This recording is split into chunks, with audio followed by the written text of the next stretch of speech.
हमने हमारी पार्टी ने 2021 से इस बात का डिमांड किया था कि पूरे देश में कास्ट सर्वे होना चाहिए।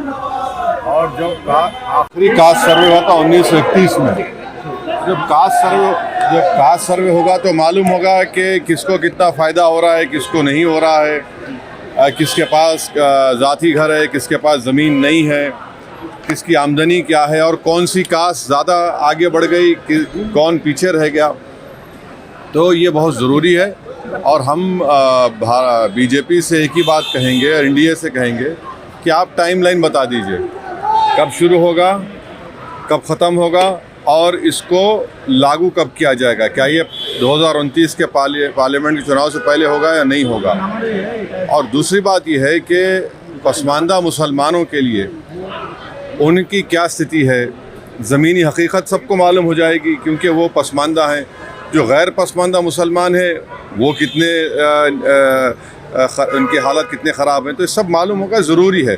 देखिए, अमेरिका ने जब अफर्मेटिव एक्शन की बात की थी तो उसके बाद जो अफ्रीकन अमेरिकन थे और जो जूस थे और जो चाइनीज़ लोग थे, एक 3 मिसाल दे रहा हूँ, वो अफर्मेटिव एक्शन से उनको फ़ायदा हुआ, अमेरिका एक ताकतवर मुल्क बनता गया। तो ये भारत के लिए भी ज़रूरी है कि इस तरह का सेंसस हो और उसके बाद जो इक़दामात या स्टेप्स लेना पड़ेगा वो लेना पड़ेगा।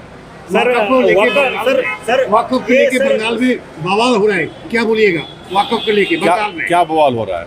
हो रहा है सर? नहीं, देखिए, हिंसा नहीं होनी चाहिए। एक गलत क़ानून बीजेपी ने बनाया है जो कॉन्स्टिट्यूशन के फंडामेंटल राइट्स के ख़िलाफ़ है और all India Muslim personal law board ने इस क़ानून के ख़िलाफ़ बकरीद तक के प्रोटेस्ट का ऐलान किया है। हमारी पार्टी उस प्रोटेस्ट में हिस्सा ले रही है और हम उस क़ानून के ख़िलाफ़ हैं। सर, ये जो टेरर अटैक हुआ, काफ़ी सारा बयान आया, हालांकि कल अमित शाह का भी एक बयान आया, चुन चुन के जो है मारेंगे, आपने भी कहा। तो क्या लगता है सर, हालांकि अमेरिका का जो वाइस प्रेसिडेंट है उनका भी सपोर्ट कल भी देखा गया है, उन्होंने ट्वीट के माध्यम से बोला है कि अमेरिका का पूरा सपोर्ट इंडिया के साथ है। नहीं, पूरा अपोजिशन पार्टी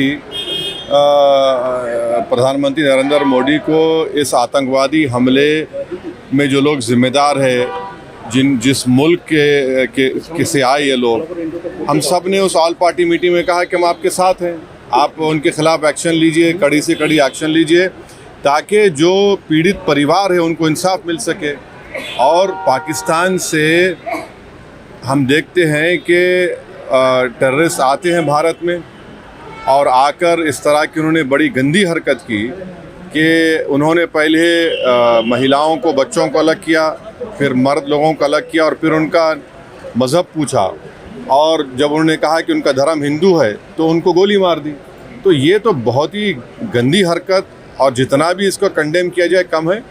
हम फिर से कहते हैं कि भारत सरकार को, उन परिवारों को, बल्कि देश ये जानना चाहता है कि उन आतंकवादियों को और उन आतंकवादियों को जो मुल्क पाकिस्तान सपोर्ट कर रहा है उनके ख़िलाफ़ भारत सरकार अपने तरीक़े से जो एक्शन लेना चाहती है ले, हम तो सपोर्ट करेंगे।